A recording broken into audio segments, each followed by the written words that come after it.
దేవుడి దయ వల్ల అయితే కోయిటి అమ్మాయి అయితే బ్రతికిపోయింది. తనకేం కాలేదు, చేతికి కొంచెం ఫ్రాక్చర్ అయింది. ఇంకా నేను కూడా బ్రతికిపోయినా.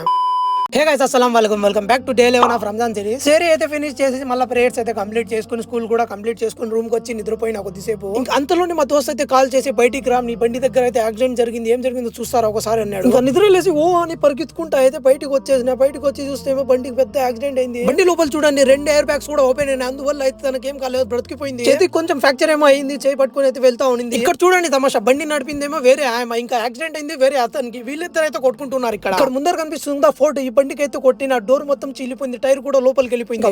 వాళ్ళకి యాక్సిడెంట్ జరిగింది, మధ్యలో వీళ్ళెందుకు ఇద్దరు కొట్టుకుంటున్నారు అంటే, వాడికైతే బండి అక్కడ పక్కన పెట్టమని చెప్తే నేను ఎలా పెట్టాలి, బండి స్టార్ట్ అవడం లేదని కొట్టుకున్నారు. ఇంకా నేనెందుకు భయపడినాను, బండి వెనకాల నా బండి ఉంది, ఒక బండికి తగిలితే మొత్తం దాదాపుగా అన్ని బండ్లు అయితే కొట్టుకొని పోతాయి. ఒకవేళ నా బండికి తగిలి ఉంటే నా కొట్టేవాడు అయితే నన్ను వేసుకునేవాడు, నువ్వెందుకు అక్కడ బండి పెట్టినావని. అయితే టైం అయ్యింది, చియా సీడ్స్, లెమన్, ఇంకా ఖర్జూరం. వీడియో నచ్చినట్లయితే తప్పకుండా సబ్స్క్రైబ్ చేసుకోండి.